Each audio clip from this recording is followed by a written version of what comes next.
Hey, welcome back to Bang Bang Bourbon. This is episode 2. I am Tom Knighton. My partner in Crimes Against Humanity, Mike Pirowarski, which, that's one of those names that's not easy to say for the record. And when you have bourbon in you, it's even harder. Hey, you said it perfect. Just like Mama taught me. It's all good. It's all good. Yeah. Luckily, I haven't been drinking that much Yet we got some time together. We got yet. some time. Yeah. Yeah. It's early. We Yep. just started. Yep. There we go. There we go. All right. There we go. So how's your week been? How are you doing? Oh, it has been a week.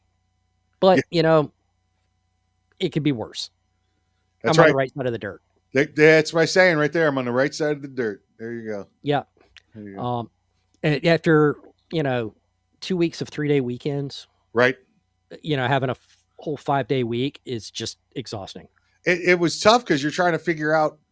I didn't even know what day of the week it was. Listen, somebody sent me a text yesterday and said we're doing the meeting tomorrow night, and it wasn't yesterday. It was Sunday. They sent it, and I'm like, I thought we were doing it Tuesday, not Monday, and it was just. I'm still trying to figure out what day it is. Yeah, Right. And it's like right after the holiday, yeah, right after Christmas up to New Year's.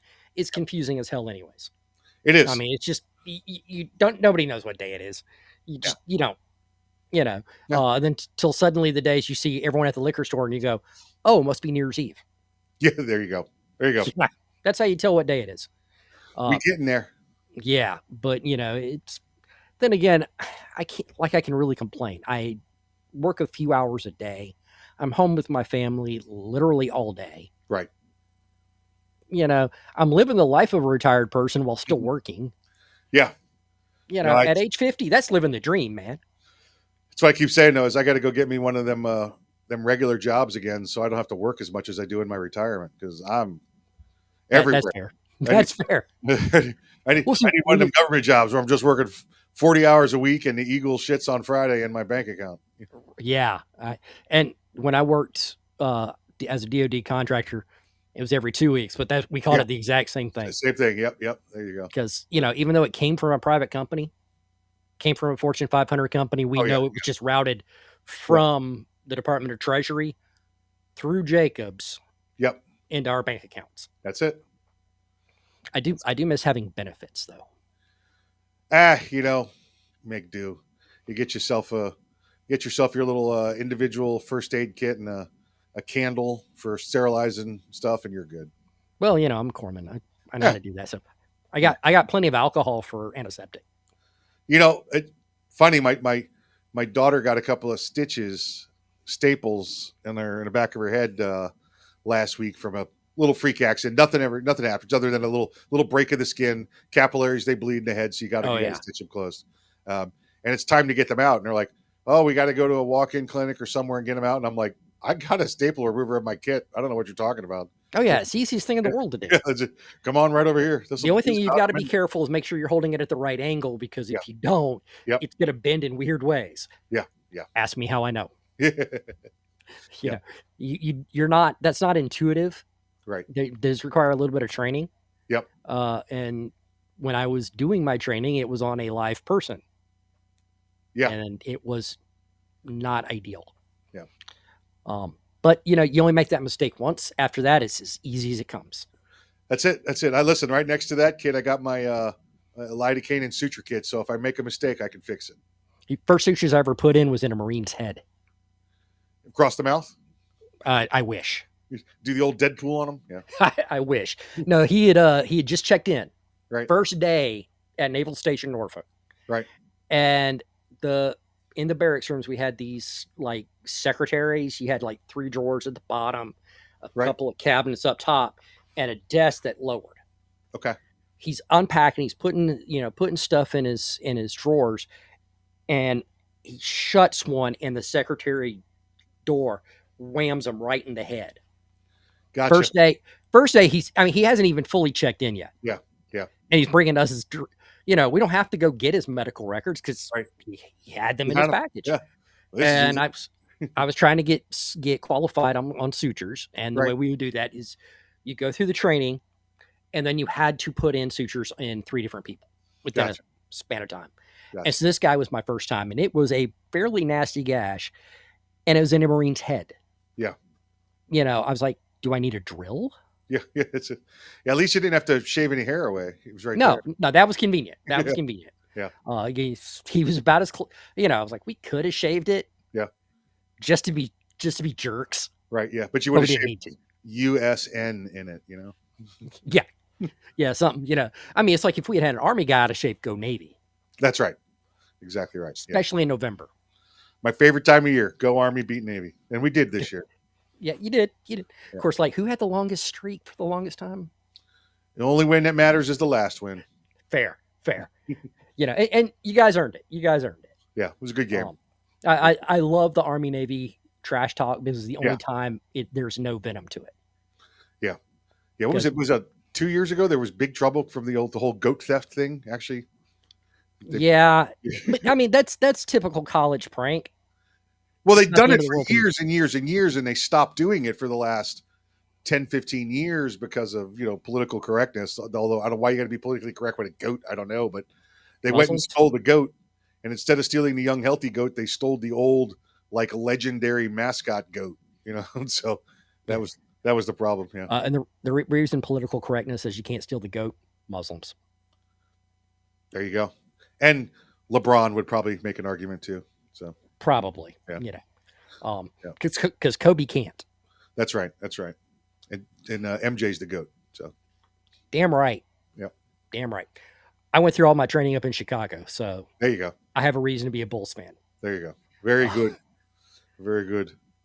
Yeah, I went through all mine my basketball upbringingness in New York, which is why I'm a Celtics fan, because we never had anything in New York. Yeah, it makes sense. Yeah, because most New York people are fans of Boston sports teams. We had just the Celtics. Listen, when I was growing up, we had nothing for basketball. It was like, is the Garden still open? Do they still do anything there? What's going on? Come on, Yeah. It was just. And Boston had Larry Bird. I mean, you had the team. We had for 2 decades up there. Yeah, it was amazing. Yeah. I hate I don't follow basketball anymore. It's just not the game that it used to be. No, it's not. It's not since MJ left. It No. really hasn't. It has not been. It's, MJ was always fun to watch, and man, the dream team. Oh, yeah. That was it. That's when it about all ended, right? You stuck around a little bit long after that to watch MJ finish out his career and a couple of the other guys, but when all those guys from the Dream Team, the '92 Dream Team, were gone, basketball was over for me. Well, Christian Laettner lasted a little longer than most, and but he was the token college kid on that team. Otherwise, Laettner. Yeah, I remember there was a lot of debate about whether it should be Christian Laettner or Shaquille O'Neal. In hindsight, it should have been Shaq. Shaq was a rookie for played for 2-3 years. He had the big man thing, right? But but I think Laettner was a better player at the time than Shaq was. Remember, Shaq came to the Magic and got tagged with the playing next to Penny Hardaway, and they did all right, But it wasn't until he left and got to LA that he became world famous, not just Orlando Magic famous. Fair. All right, well, that's enough sports for the day. And I hate basketball. Listen, I'm a baseball and Europe and English Premier Soccer guy, so that's crazy. Yeah. Yeah. Well, I was a football fan until the league started getting stupid. Yeah, I would watch. I would pay attention to the scores at that point. I haven't looked since. Not since the first Kaepernick incident. Haven't looked since. I'm a diehard Falcons fan. I still follow them, even if I'm not watching the game. Yeah. But the last 3 years have just been painful. They just fired their coach after 3 straight 7-10 seasons. Yeah, it was time. Listen, if you asked me where half the teams were now, because they're always moving around, wouldn't have a clue. I would lose dramatically. It's just crazy. Yeah, it's another game that's not quite what it used to be. Yeah. It's not. So let's talk bourbon. Bourbon. I mean, it's something we talk about. Let's talk about something different. We didn't talk about bourbon at all last week. I realized last week that I made a mistake, and I'm not sure how to remedy this. I kind of waited until we got to midway in the show before I even sampled the bourbon, because I was trying to do my first impressions and all that stuff. But I don't want to wait that long to drink, so we got to figure something else out here. Okay. Well, why don't we drink? You know what? Let's go with that. Let's go with that. So for the record, we coordinate what we're going to drink, Yeah. and we were subjecting ourselves to 1792 small batch. Would you canoe is what I like to call it. Canoe? Now, like I mentioned to Mike before we recorded, I should say, Right. this looks like an Avon cologne bottle from 1982, complete with the cheap gold plastic on the cork. Right, and it is a cork. Nice cork pop. Yeah. Listen, my grandfather had a bottle. It was probably a gallon bottle of cologne on his dresser my entire life. That a portion of life that he was alive when I was alive. Right, into my late teens, early 20s, and it was cologne, and it looked like this bottle, just a little bit more, and it said canoe on it with the little signal flags. So when you said, "Hey, look at this bottle," it always reminds me of canoe in my brain. That's fair. My mom sold Avon. Okay. For off and on for most of my childhood. Right. Well, probably not most, but it just feels like that way.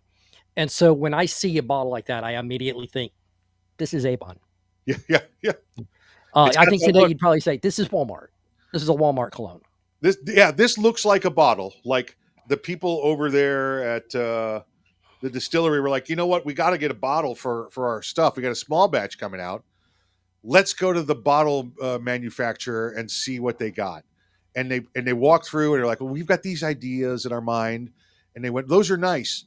But you see this bottle here? I can give you 1 million of them for 8 cents a piece. And they went, sold. Right. We'll take them.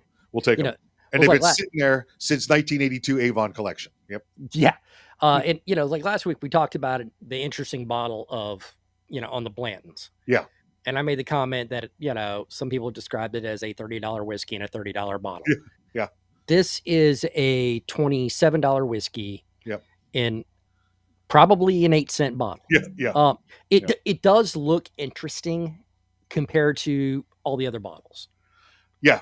When I will say this. It's a very thick walled bottle. Mm-hmm. I mean, this would make a a great weapon in a movie, sequence, and it won't break. Weapon, and of course, in a movie they'd have to make it break.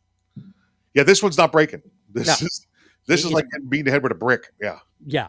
Now, as I understand it, this is a described as a higher rye mash bill. It's not a rye, right? But it has a higher rye content. Right. Supposedly. Remember, bourbon, folks, it's got to be 51% corn in the mash. Now, I can have a higher rye than wheat. What Tom's talking about, can have a higher rye than wheat to give it a little more bite, but it's still below the standard where it's a bourbon. Right. And this is a bourbon. Yep. It is described as a Kentucky straight bourbon. Yep. Which means, if I remember correctly, 2 years aged. Yes.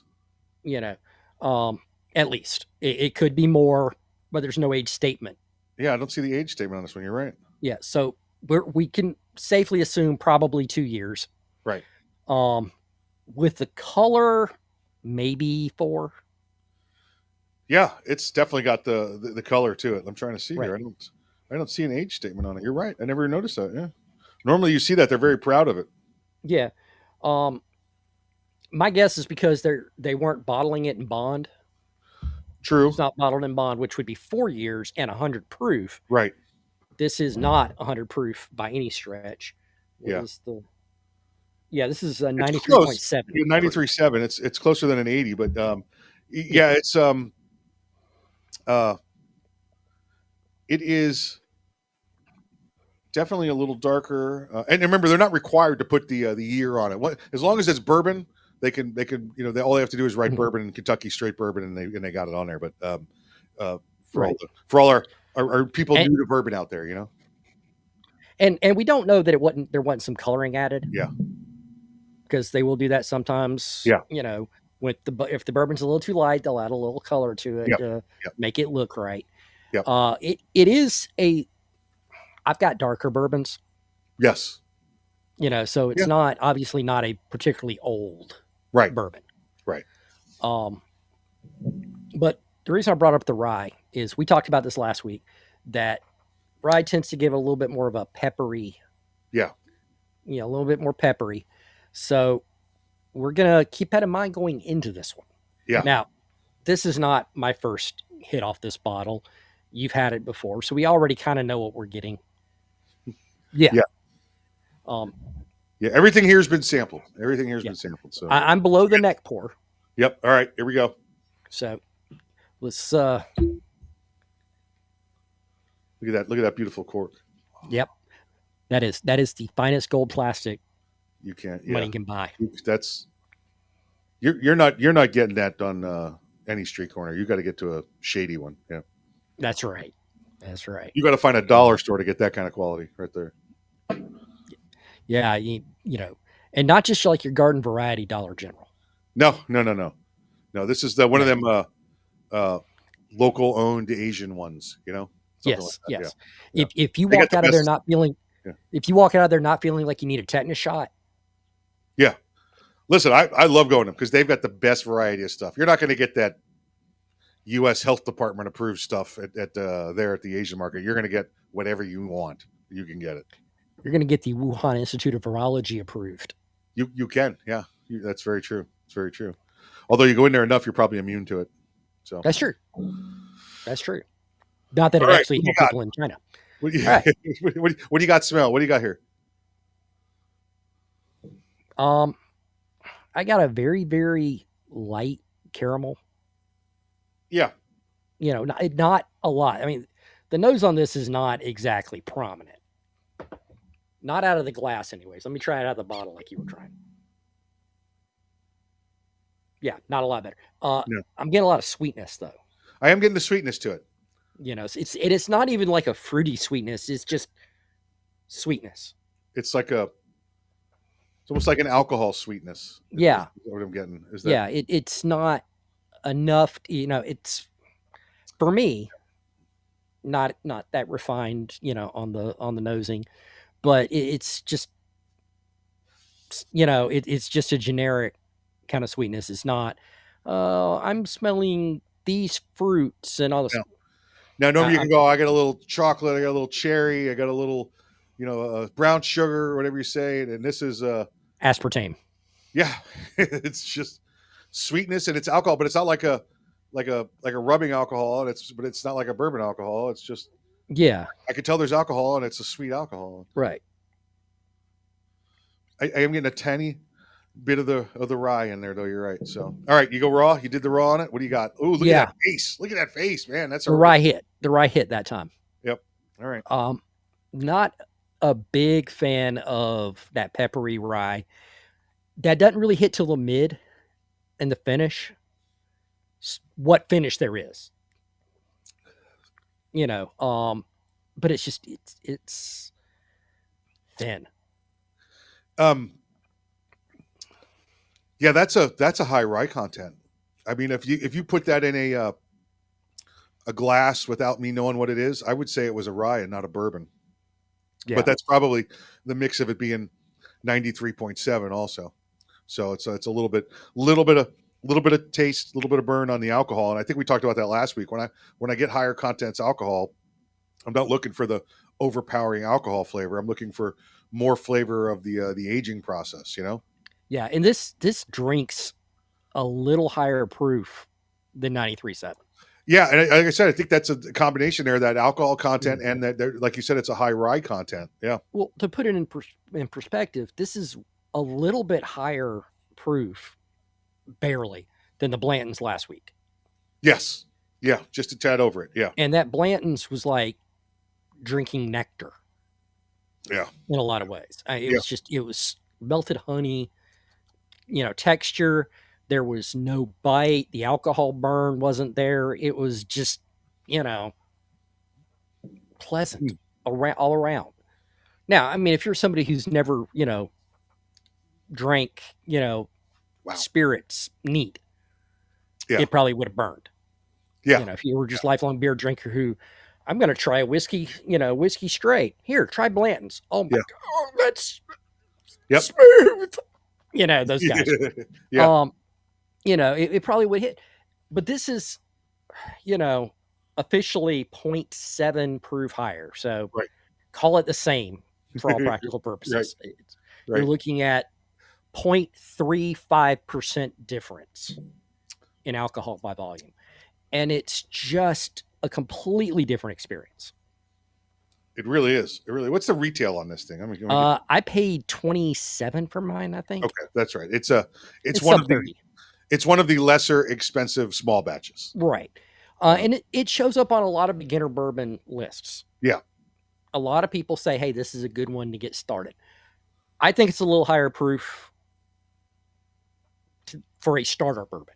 I think this is a good one to learn what kind of bourbon you probably won't be drinking every day. This is not because of the cost either, but because of No. the punishment. You know? Yeah, and I was literally about thinking like this could be the punishment bourbon. Yeah. It's like we're if we have like a bet or something Yeah. going on and it's the loser has to drink 1792 small batch. Now listen, we're both gonna get there. I'm gonna drop a couple drops of water in here. I'm gonna drop an ice cube in here. This might completely change the flavor profile. I mean, on an ice cube, this might be a glass of honey for all I know. But at this point, it's tight. It's tight. Oh, by the way, look, I got out my good glasses this week too. I don't know if you can see that. Shout out to the Central Florida Bourbon Society there. Shout out to the TV show Firefly. There you go. There you go. You can take my love, take my bourbon, take me where I cannot stand. I don't care because I'm still free. You can't take my bourbon from me. I like that. Is that in that show? Not quite. Oh, okay. It's. I played with the theme song. Okay. Oh, I got it. Okay. So I expect to be sued by Fox any moment now. Hey, if they sue us, it means they're watching. So that's true. That's true. And it's not like that would actually be bad for us. No. Any publicity is good publicity, right? Especially for starting out. Yeah. And by the way, just starting out, I want to thank everybody for getting a hold of us. That's been a great little response. And I'm not talking to like, Tom and I's best friends. I'm talking like people in our industry that saw our names and watched us because of the Second Amendment related stuff, right? Yeah. But them all going, bro, oh my God, I'm a huge bourbon guy. Can I be on the program? Can we do this? I mean, big names too. And we were like, okay. Very well-known people in the Second Amendment community. Yeah. And it's like when we first talked about this, we talked about there being, probably it was a big overlap because, they're two things that are quintessentially American. And we see a lot of people who are, in the Second Amendment community, they're not talking about bourbon because that's not why they're there. Right. But in their, in their personal lives, they're bourbon drinkers, they're Scotch drinkers. I mean, because to me, whiskey is whiskey. Yes. Bourbon is quintessentially American, but I've had some Scotch I like. I got started with Irish whiskey. Yeah. There are just American whiskeys. Yep. There's Japanese whiskey. There are. Ryes do not count as bourbon, but there's, a lot of American ryes. That's right. Rye is whiskey. Yep. Right. And, and it's been amusing seeing, some of you guys out there who are Second Amendment folks who are, hey, I'm a bourbon guy too. This is awesome. Yeah. Yeah. And some of the gals and some of the, let's not forget the ladies as well. Yeah. And some of the ladies. Absolutely. Because there are women who know a lot more about bourbon than I do. That's very true. Very true. And most of them can outshoot me. Yeah. I'm sure. Oh yeah. They're better shooters. Definitely better shooters. Oh yeah. Yeah. It's weird how, well, it's not that weird, but it's something a lot of guys don't expect when they first come into shooting. The women are probably going to be better and they're going to get better faster. Yeah. Now we can talk about this, but we got to be careful what we say so we don't step on any toes, right? Because every time I try to bring this conversation up or this conversation comes up, got to be real cautious because I'm not trying to be sexist in any way, right? Right. But here's the breakdown. And I'll do it both ways. Women shoot better because let's say this way, they're easier to train. And I don't mean that in a bad way. What I mean is most men have a perceived notion of how they shoot, whether it's from shooting informally, shooting formally, shooting in video games, shooting, first person shooter. It's something we've done our whole lives. So we have our mind set on how we're going to do it. Women, there's a machismo wrapped into it. Right. Women not being involved in that part of it, they're easier to train because they've never been trained wrong. They've never gone out and done this before. So it's just like bringing in somebody from Canada and teaching them to shoot, right? Right. They've never shot before, so they're easier to teach because they don't have any bad habits. And like I said, there's no of the macho stuff wrapped up because a lot of guys feel like they should. This is what a man does. Yeah. It's not. Right. It's not. Ladies, don't get upset. I'm not saying that these guys are right. I'm saying that's what a lot of them perceive. Yeah. Even on a subconscious level, not always overt, but a lot of them think they're, man is protector, man is meat caveman, know. Yeah. And the women don't have any of that. So there's no, they're willing to take instruction. Yeah. They're willing to listen and they're willing to, now listen, there's plenty of tactical protector women out there.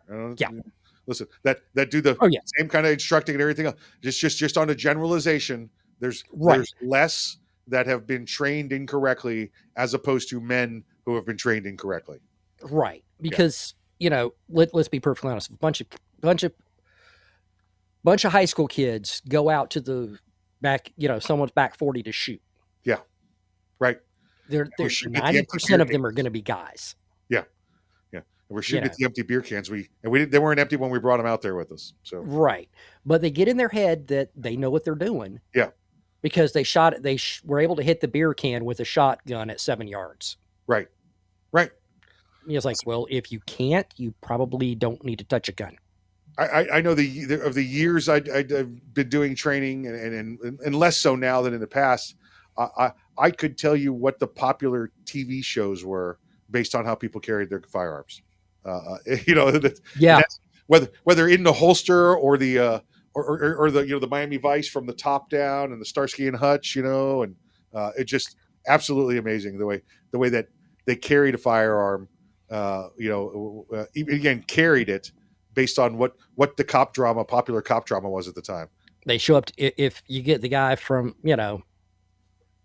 my generation, and he shows up with a shoulder holster and a Bren 10. Yeah.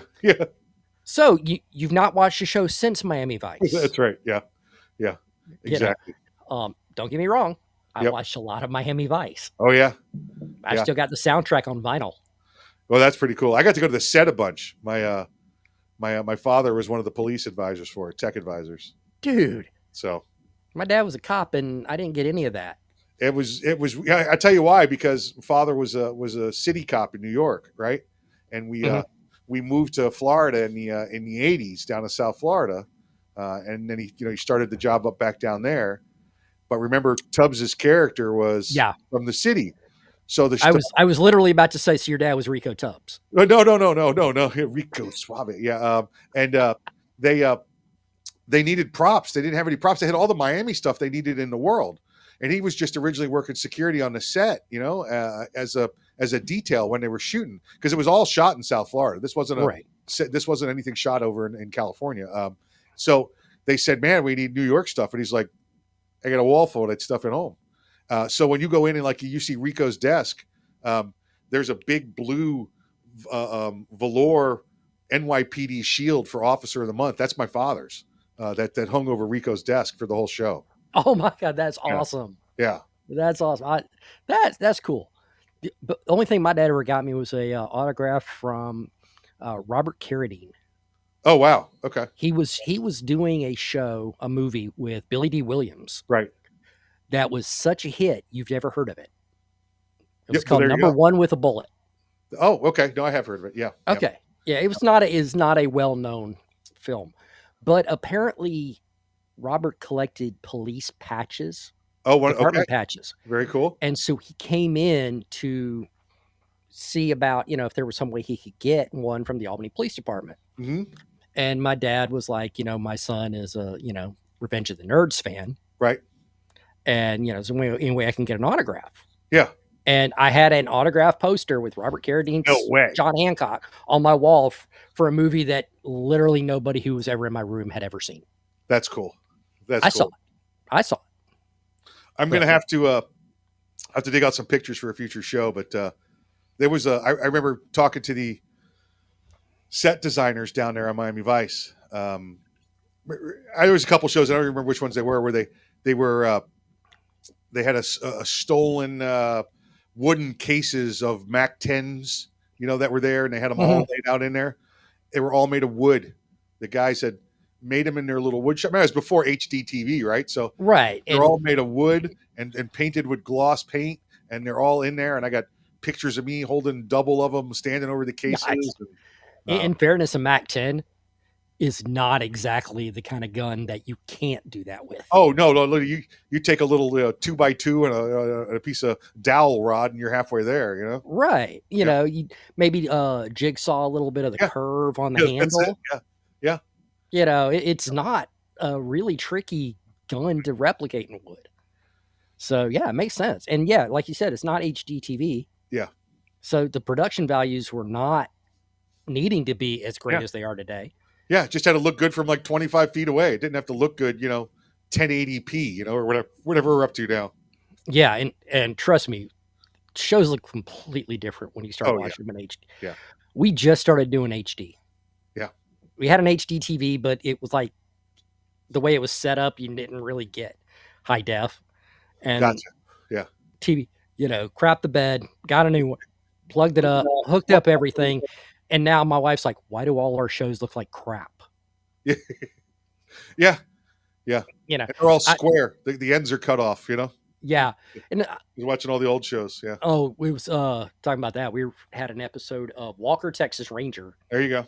And the way they had it formatted was there was a black square around the image. Right. It was like, you can't even make it fit by one dimension. Right. I'm okay with, cut off the ends and I'm fine. Yeah. But no, we didn't have corners on our TVs. It was all curved in the corner. Remember? It was all. Yeah. It didn't have to be perfect. That's perfect. By the way, if I ever had boys, we didn't have boys. Their names were going to be Walker and Texas Ranger. So. Okay. Well, good. Go for you, Ricky Bobby. Hey, if you can't be first, you're last. Damn right. I am not a Will Ferrell fan, but I love the hell out of that movie. That Talladega Nights movie is crazy. I love that movie. It's his humor generally doesn't work for me, but damn if that didn't hit all the right spots. I got listen. There's probably 3 movies of his that I could say I'm a fan of. Everything else. Now remember early on he did a bunch of movies where he was just an extra in them. Like oh man, the dance movie he did with Chris Kattan back in the 90s. Oh yeah, Night at the Roxbury. Yeah, Night at the Roxbury. That was good, but that he was still just a bit player there. Well, he was the second lead. Yeah, but remember the father was in there. You had all the other characters. You had the big names in there, and they were just the side characters. Right. I would say the Talladega Nights. Right. Mm-hmm. I got to go with Elf. I know we're just coming off the Christmas holiday, but and then Old School. I mean, I think Old School's because now that's more of a collaboration movie. Yeah, that he was in, I have to admit I haven't gotten around to watching Old School yet. I need to because I love everyone else in that. Folks, can you sit still for about an hour and a half while Tom goes and watches a movie? Yeah, I'll be right back. No, I do need to see that one. Yeah, I'm not a fan of Elf. Really, I'm that guy. I like the Elf. It's like most of his movies, it's full of one-liners, but it's about the only one I'll watch during the Christmas holidays, which is maybe, I guess, why, then of course that and the best Christmas movie ever made, Die Hard, but other than that, that's about it.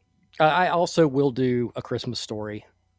The whole "you'll shoot your eye out" thing. Yeah, I've seen it, and it's like, all right, how many times can I watch it? Not as many times as I can watch Elf, that's for damn sure. But see, I'm the opposite there. Yeah, but again, Die Hard. Yeah. You know what else is a Christmas movie? A lot of people don't realize it's a Christmas movie. What's that one? First Blood. First Blood. There's a Christmas tree. Christmas tree. It's all lights and everything all through the police station. It was a Christmas movie. Lethal Weapon also qualifies. You're right. You're right. Yeah, true. Very true. In fact, Christmas plays a bigger role in Lethal Weapon than it does in First Blood. Yeah, at First Blood, it's just literally prop settings. Yeah. Yeah. But I've made the case that Die Hard isn't just a Christmas movie; it's a Hallmark Christmas movie. No, you're right. Oh, it's got love. It's got heartbreak. It's got the yearning to be with and the reconciliation, all that. It's got everything. Yeah, You've got a career-driven woman that's right. who has pushed love out of her life. Yeah, You've got the blue-collar guy yeah, coming in, annoying her to no end to start with, right, right. and by the end, they're kissing. Yeah, yeah. Driving Because off he in a saves limo. Christmas. Yeah, driving off in a limo. Yep, Yeah, yep. because he saves Christmas. That's right. He does. He does. You know, it He's the it's best. like a lot of people will joke about all the reasons that, oh well, it's a Christmas movie because it takes place at Christmas. But I can make an honest case that it is not just a Christmas movie, but a Hallmark Christmas movie. It is. You're right. You're right. Which my wife freaking hates when I make that case because she subjects me to Hallmark movies every year. Well, my wife hates me, so it works out. That's right. Well, she likes me for some reason, but I think it's because she doesn't work and she needs me. You're talking about your wife now, right? My wife. Okay, yeah, got it. Okay. Yeah,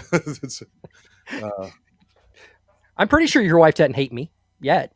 She doesn't oh know no, you. no, no! It's just me. Yeah. So, Yeah. all right, I'm gonna have one more sip of this, and then I'm gonna drop a couple drops of water in.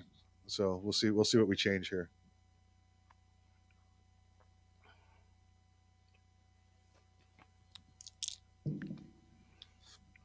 It's still a high rye. Yeah. Whew. Trying to know the taste buds with the cigar, and it's still not working. Yeah. For the record, this is not the highest rye I have.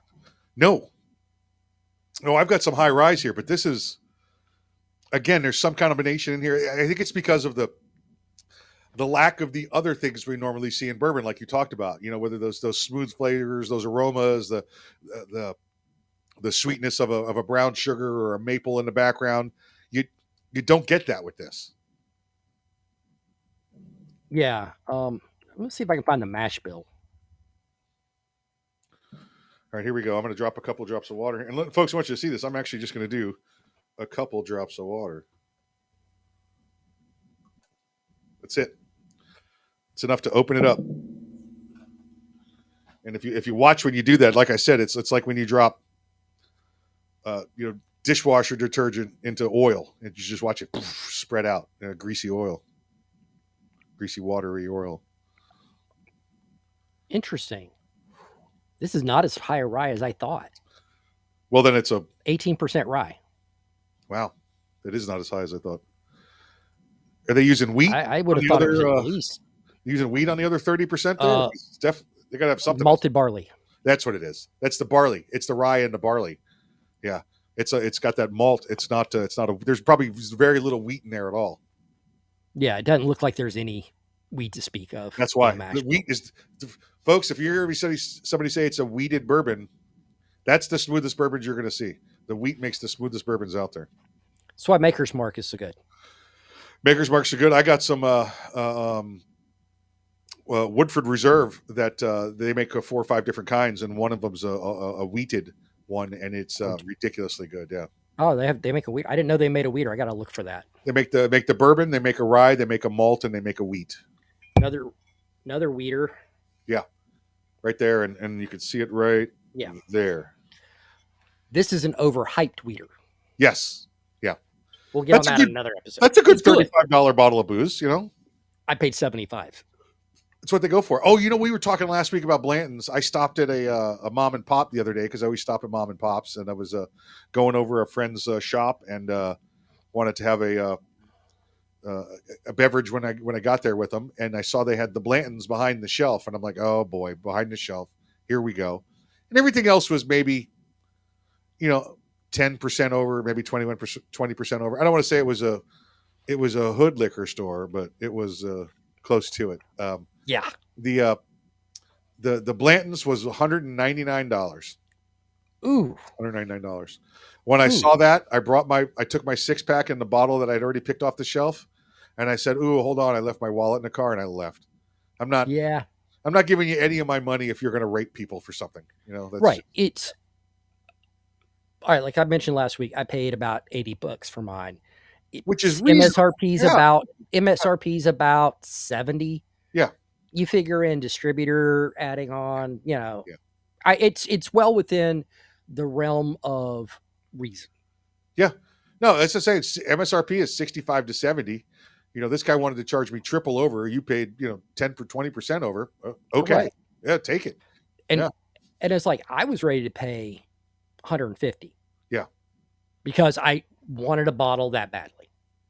Not because it was worth it, but because I decided I wanted. I wouldn't pay 75 for a bottle of Weller's, not the special reserve, which is the entry level, the entry Weller.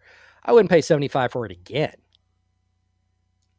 So remember when I said maybe it'll surprise us when we drop a few drops of water in it and put an ice cube in? Yeah. That is a totally different taste profile there.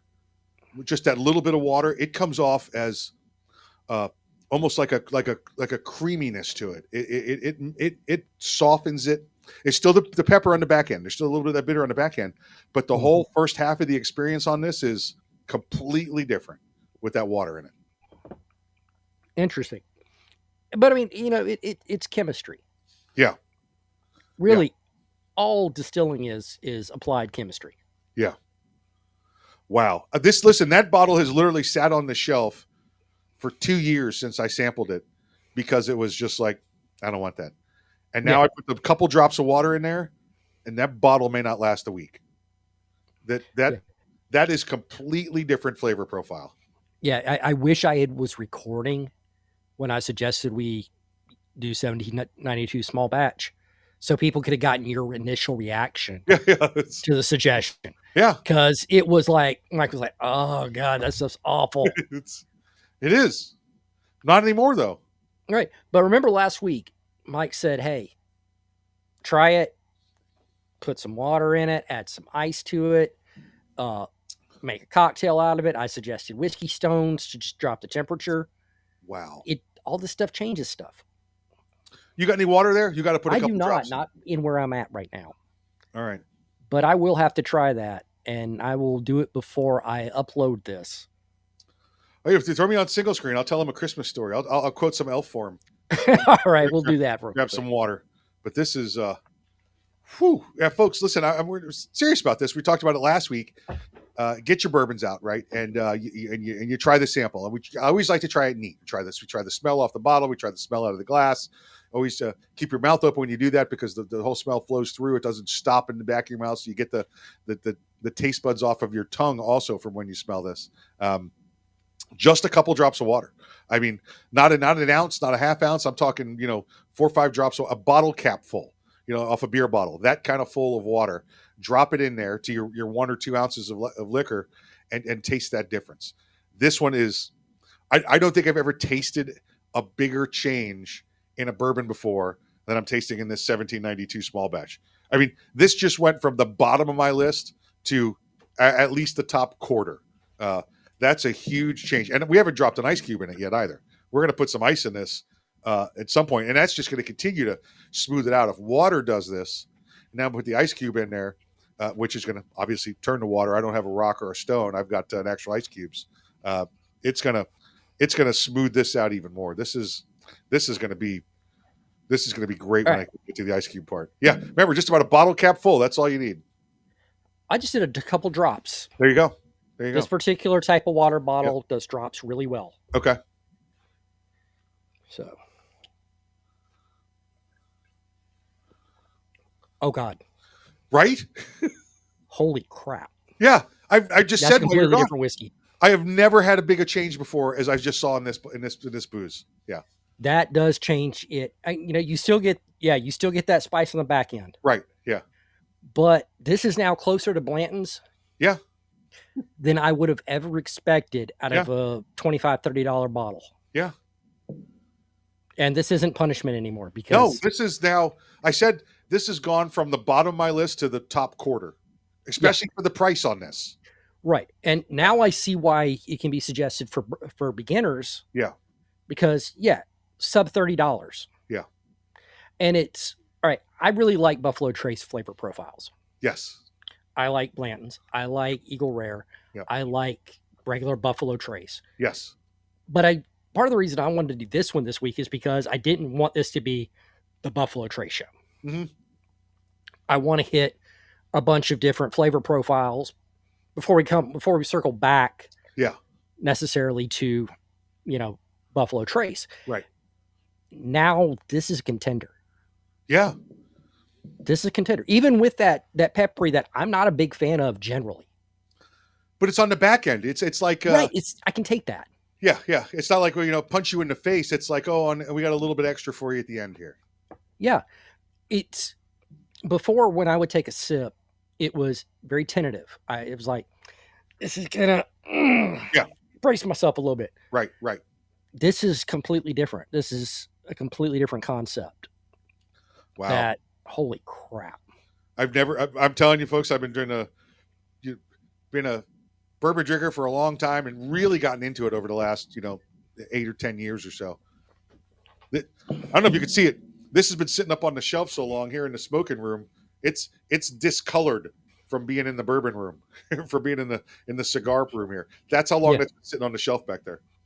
Yeah, and it's like I said, when I suggested it, Mike was like, "Oh, that stuff is awful." Yeah. And I'm like, "Well, we don't have to do that." He's like, "No, we're going to do this. We're going to do, we need to do it including the bad stuff." I had to look for it too. It was in the back, kind of tucked behind the fridge over here on the shelf. I was like, stick it in the corner. Yeah, and it's I put got 2 drops in there. Yeah. I had less water. Of course, I probably got a little less left in here than Mike has. Yeah. Wow. That's crazy. But that changed it a lot. Right. It's a much more pleasurable. It is. Now, I would not say this is suddenly became a Blanton's killer. No. Compared to, Blanton's. But at $80 for me, and that's $80 if it's in the store. Yeah. It's like, I've got a connection. If you want an allocated bottle, having a connection helps. Right, right. If it's in the store, I can get a hookup. If it isn't in the store, you can't wish it into existence. Right, right. I can find this bottle everywhere. Everywhere and at every bar. And now you could sit down and go, barkeep, give me 2 fingers of a 1792 small batch with a splash of water. Mm-hmm. And sound like, you're the pro in the room and you're drinking the best thing for the price value now. Yeah. And truth be told, depending on the bar you're at, it might be. Yeah. Yeah. Because that's cheap enough to be a well brand. Wow. Okay. I'm dropping an ice cube in. Let's see how this goes even further. Just one little ice cube. Hold on. Because there's not much left. I know. I don't have the reason I don't have rocks and stones out here is because I only have a fridge in this room. There's no freezer in this room. Yeah. I got an ice maker, but it's not like it keeps it ice. It just keeps making it, and then as it defrosts and becomes ice again, it keeps recycling it through. It's a chiller. It's a blast chiller that makes ice. Fair. All right. Here we go. There's no way it could surprise me as much again, right? No way. I wouldn't think so.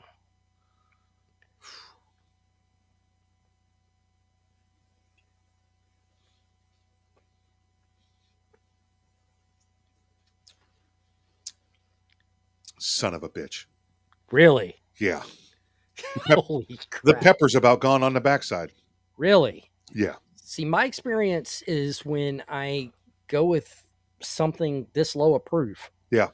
On the rocks. Yeah. I end up thinning it out to the point that it's nothing. Yeah. Well, and remember, we started at 93.7, proof. Right. So we're, yeah, it's, wow. I got to go on a bunch of bulletin boards and make some apologies. I'm gonna have to do that. It's it's legit. Yeah.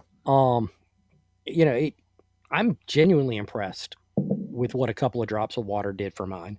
Wow. You know, I'm not about to go back out there and get ice. I'm gonna have No, to no, experiment on that one. you will be good. You'll be good. But You'll be pleasantly surprised when it happens. Yeah. but yeah, it's fascinating really because it shouldn't have been a thing. Yeah. Right. You know, it's like for example, I did 2 drops of water. You did a capful. Yeah. You Yeah. know, it's and it changed the chemistry to such a degree Yeah. that it changed. You know, it went from oh God, that's awful, and we were talking about oh The we're going bad to use this as example. punishment. Yeah. Right. You know, when you lose a bet, you got to drink 1792. We Yeah. can't do that now because I could always add water under the table. You know, you can't see if I'm pouring anything right now. So we can't do that. We got to find something else awful. Luckily, the world of bourbon provides plenty. Worst case scenario, we get Fireball. That. Yeah. Right. That is. Wow. Wow. Game changer. Yep. There's a distillery in Radcliffe, Kentucky. It's called Boundary Oak Distillery, and they make uh, it's like a fireball. It's so much as it's a cinnamon. It's not even a cinnamon whiskey. It's a bourbon that they put the cinnamon in, which Mm-hmm. which takes it. By the way, if you got something somebody says I got peanut butter bourbon, no. Once you add flavors to bourbon, it's no longer bourbon. Now it's whiskey. You've taken away the bourbon properties, which is no crappy flavors. Right. But they start with a bourbon, um, uh, and I think it's got some Canadian whiskey blend to it as well, which is a little bit sweeter. Mm-hmm. And they use a Madagascaran cinnamon that they put in there. And I didn't know Madagascaran cinnamon was the thing, but evidently, if you look up like best cinnamon in the world, it's from Madagascar. And I had Okay. no clue. And no, that listen, I might have just fallen for their line, but that's what they told me. But Fair. it is. I want you to imagine drinking Fireball, and when you do that cough at the end, and now drinking a cinnamon whiskey and going, "Can I get a bigger glass, please?" You know, can I have? Yeah. Well, I saw something. Oh, it's Uh, I'm sorry. It's okay. Sinful 69 is the Nice. and now 69's got something to do with, I think that's the proof of it or I something like that. Yeah. I literally don't care. Yeah. Yeah. It's just I'm here for the memes now. Yeah. There you go. There you go. Yeah. Um, Rock on. apparently Dickel did one that was finished in Tabasco barrels. I've seen it. I don't have it. I have I've heard seen it the awful. Dickel Tabasco. Yeah. Yeah. That might end up being a punishment for us. Yeah. We might have to get bottles of that for punishment. I've got the regular Dickel, the green label, and I've got a Dickel white here as well. I'm hesitant to try Dickel because I know some people say it's like very minerally. Yeah. I want to try it before I buy it. Yeah. Yeah. It's not that I'm adverse to giving it a shot. Yeah. I just I don't want to spend money on a higher end Dickel. Yeah. Right. And be disappointed. Right. And I don't want to buy a lower end Dickel and then go, well, yeah, I'm definitely one of those who doesn't like Dickel. Yeah. When you're doing the low end. Yep. It's just not, it doesn't seem right to me. I've got some here, and I'll have to bring it out for next show. That way you don't have to watch the back of my head searching for it. I've got Pabst Blue Ribbon White Lightning that they made, and I was Maker's Mark makes a white, and it's great. And it's delicious. I've tried a couple. I've tried the Dickel White, which is took us to this part of the story, and Pabst made one, and I had the Pabst one, and it was like, all right, I'm saving this for when my truck runs out of gas. That's what I'm saving this for. It was just it's a lot like actual PBR. Yeah. It was. I think it's filtered down PBR that they used to get this out of it. But they took PBR and then distilled it. Yeah, exactly. It's like the Whiskey Tribe. I don't know if you ever watch any of their videos, but they have a distillery. Okay. Called Crowded Barrel. Okay. It's actually a crowdfunded distillery. But one of the things they will occasionally do with one of their smaller stills is distill random crap. Okay. Will it distill? Yeah. And the results are interesting. Yep. It's like you almost got to wonder if PBR did that. Yep. It sounds like back to the military days, right? And when I name a couple of these ingredients, you can place the time frame. Uh, we used to make artillery punch. An artillery punch was a clean 35-gallon or bigger trash can. I mean, like bought from the hardware store. And when you came to the party, you had to bring either with you a bottle of wine, a bottle of liquor, a 6-pack of beer, a 4-pack of Zimas or wine coolers or whatever it was. No matter what alcohol you brought, you put the big chunk of block of ice in there, and then everything else went in. And then you poured some Kool-Aid or something like that in there, and that was it. That was the artillery punch. That's what you drank all weekend long from out of there, and it was just it was different every time because different ratios of everything. Yeah, everybody was just bring. What'd you bring? I brought a bottle of red wine. I got some Boone's Farm. Oh, I got some Heineken. Oh, I got Zima. And I brought 4 gallons of Everclear. Yeah, oh yeah, there you go. There you go. The worst drunk I ever got was Everclear and like I think it was a fruit punch mix with fruit soaking in it. Right. Yeah. All right. For anyone who's not actually looked at Everclear, yeah, it is 190 proof. Yeah. It is 95% alcohol. Yeah. It doesn't even try to call itself a whiskey or a vodka. Right. It just says alcohol. It is in some states it cannot be sold. They won't sell it in some states. In fact, they make an Everclear 150 because they wanted to stay in those states, but they were legally thrown out of them at 190. Yeah. Right. This is, I mean, isopropyl alcohol. Yeah. Has a lower proof than Everclear. Yeah. And it was almost pure Everclear, and yet you tasted no alcohol. To just so you understand, folks, we're saying 190 proof. That means it's 95% alcohol. Right. There's 5% other in there. Right. And it's probably kerosene. Probably kerosene, I think. But could be formaldehyde. Formaldehyde. There you go. Definitely poor decisions are in there. Yeah. For sure. At least part of it. The way I described myself that night was I was holding on to grass to keep from falling off of the world. Oh yeah. Yeah, absolutely. It was horrendous. Yeah. It is actually part of the reason I didn't drink for a long time much, or I wouldn't drink anything harder than beer because I was like, this stuff could hurt me. See, I was the true soldier, the most physically fit alcoholics you could find are in the infantry. And this is what we did. I would blame it on that specific alcohol. It would be like, hot damn that mad dog. That's it. I'm done with the dog. I'm done with it. Yeah. It has nothing to do with the alcohol content. It was Mad Dog. And I'd give up the dog for years. I'd be over on the Wild Irish Rose or something later on, or doing the Everclear, getting the same way more than likely. But I'd convince myself it was the additives in that bottle did it to me. I'm not doing that ever again. I was like, I would do for a long time. My go-to for cheap drunk was Boone's Farm Sangria. There you go. Wow, that's a lot of drinking to get drunk because that's only like 18-20%. Yeah. I was in the Navy. We have the will. You had time. Yeah. You had time and will. Yeah. And even when I got out of the Navy, I was still, I'm a sailor. I drink. Yeah. And I got completely hammered. Yeah. I'd pick up like for a weekend. Yeah. I would pick up like 3 or 4 bottles. Yeah. And it's not you're drinking all day. You don't drink until the sun goes down. Right. Because of where I was at. But at that point, I made up for lost time. Yeah. Right. It's funny. Now I'm drinking harder stuff, but I don't drink it nearly like I used to. Yeah. It's funny because, all right, this is a lot for me for a day. Yeah. I mean, I've still got the tolerance where I'm not like sitting over here stumbling over my words. Right. Yeah. But, I taste. I drink a little. I have a drink. It's very important. Look, we talk about bourbon. We talk about guns. Yep. Both of those can kill you if you do not respect them. Yes, absolutely. Speaking of which, we're getting to that time. We should. Now I get a completely different gun. I got to bring in on me. I got to think of a different gun now to pair with a small batch 1792. I got one. What do you got? PSA Dagger. Ooh.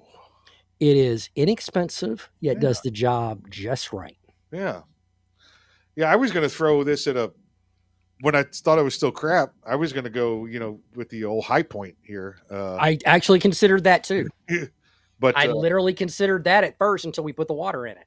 I will go with the PSA. And listen, not that I'm a, a, a Palmetto State Arms uh, guy at all, and it's not like I buy regularly from them. And sitting next to my Yep. desk. Wait, one upper, two uppers, three uppers. Yeah. PSA, if you want to sponsor us, hit me up. Yeah, Just for the record. yeah.